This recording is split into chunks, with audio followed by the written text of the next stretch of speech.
Clown virgins, clown virgins. We're getting together to make the world better. Clown virgins, clown virgins. We'll make you laugh and play. We'll take your blues away. And I'm very happy to be here with Clown Virgins to talk about the survival of the traditional clown.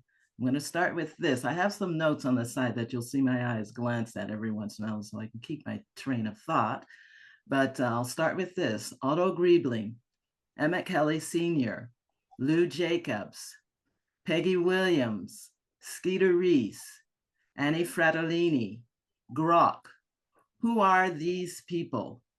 Clowns, and they wore makeup, traditional clown makeup, whether it was Auguste, white-faced character, or an amalgamation of those, but they did all wear makeup. Now, to me, that is what a traditional clown is, a traditional clown. There are others that do not wear makeup, but a traditional clown, in my mind, is one who wears one of those makeups or a form of those makeups. Now, anyone can get out there in the ring and put makeup on and wear a funny costume, wear a funny wig or huge shoes and get out there and do a gag or skit, do a gag. But all those who do so are not clowns.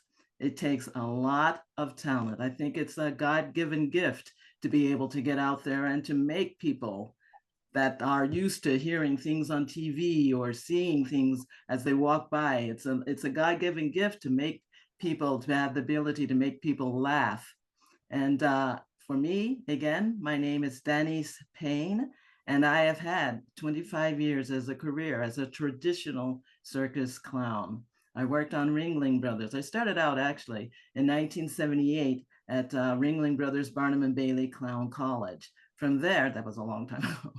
From there, I worked on the red unit and the blue unit of Ringling Brothers Barnum Bailey Circus. I worked on the LA circus, which stayed just basically in the Los Angeles area.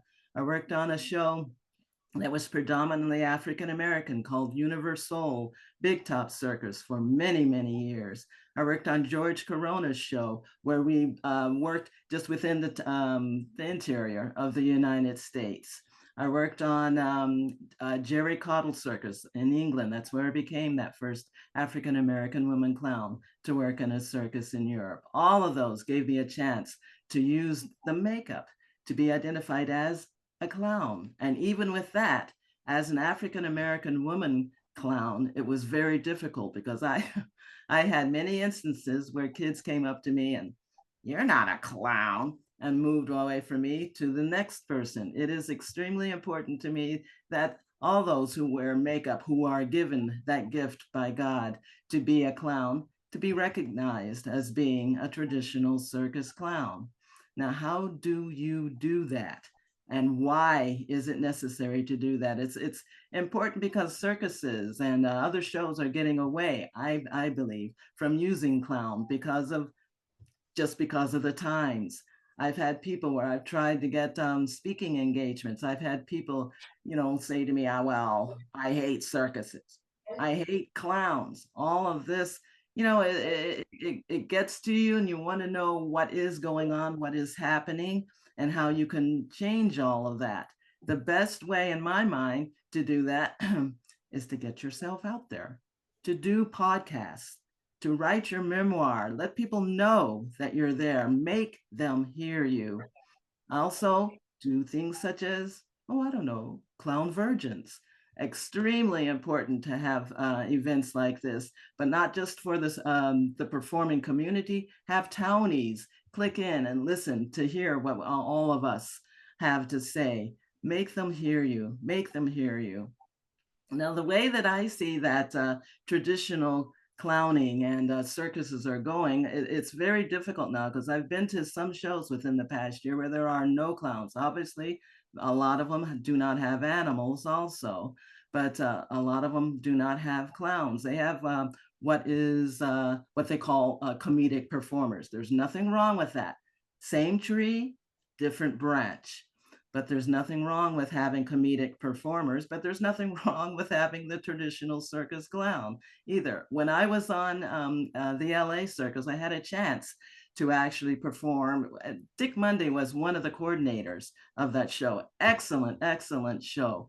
One of the things that he allowed us to do was to experiment. And I decided one day for one particular performance where we were going to be performing, one area of Los Angeles, was to not use makeup. I wanted to see what it would be like to just wear my costume. I wore a dress. I'll show you what this is. I don't know how to put this as a on besides doing this.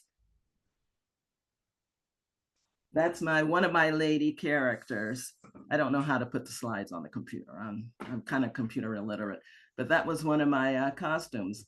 And I wore that without the makeup. And when we were getting ready to perform, I'm standing beside the stage, going back and forth with, beside the ring, going back and forth with Dick Monday. And I heard a little boy up in the audience say, "Don't pay her any mind. That's a crazy lady." I didn't have the makeup. He couldn't identify the fact that I was a circus clown. Right then and there, I still did that without the makeup for like that run of that particular area, which was a couple of days. But after that, I was cured. I said, "That's it. I'm going to keep the makeup." And I brought the makeup. I brought the makeup back, and it remained as my makeup for 25 years. My character changed because I wanted to be identified as being a woman clown. A lot of times people think that I'm a man, that I was cross-dressing, because that's what they associate with clown, is basically white male clown. Not me. This is my character that I ended up using for the rest of my time. Sorry about this clunk clunk.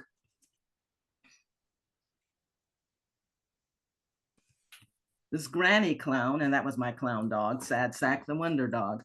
It's important to me because to have to use the makeup, because that, number one, that's what I am, a traditional circus clown. And a lot of times when I see that shows are not, they're choosing to not use professional circus clowns with the makeup and getting away from that, it's important to me because I feel like without the makeup, and this also goes along with the idea of the circus. Without the makeup, I feel like I was walking the high wire over an abyss without a pole or a net. I feel like that is what has been happening with a traditional clown. How do we prevent that?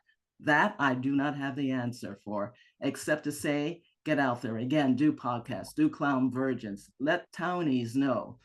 And let them know how the importance of being a traditional circus clown. Tell them about the hospital visits. Tell them about the tours that we did for blind kids, or if you've done any for blind kids, having them see what your nose is with their hands, having them see the size of your feet with their hands.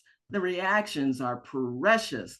Just do talks with different community organizations. Let them know who you are. Let them know that you are out there. Let them know the importance and the relationship between the traditional circus clown and circus. Let it stay there. I'm going to end with something that I wrote. I did write a memoir. It's called Elbows in My Ears, and it came out in 2022, but I'm going to end with the poem that I wrote on there. It's at the very last page, and it's called Gone, Gone. First sawdust an elephant to come along, I'm back on the tan bark trail, gone. All slapstick props, memories, and clothes I'll pack away in an elephant's nose. Take that trunk, Billy, grab your horn, leave monotony behind, we're circus born. The song is a gallop, extra work, cherry pie, see you down the road, our way for goodbye. I leave this life of townie behind and travel around for a time and a time. A Donecker is toilet. To disappear, pull a creep. With your elbows in your ears is the only way to sleep. Miss it? You bet. Love it? Sure do. Popcorn's on the midway, they yell. Ballyhoo. Load up the wagon, boys. We move out tonight. Lower down the cupola and pack it up real tight. One behind the other, the jump won't be too long. We'll disappear tomorrow on the wings of a calliope song. Gone, gone, gone. To me, it's important that we are there. Those that use the makeup, those that are not. Either way, it's important, especially in this day, in this time, what we see happening all around the world, that the people can know that They can laugh. It's okay to laugh. It's okay to see traditional clowns with makeup. It's okay to see an elephant with a funny hat. It's okay. It's okay. Clowns, traditional clowns. There ain't no place I'd rather be. You're lighter than the sun and the stars to me. Everybody's family at the Clown Virgin.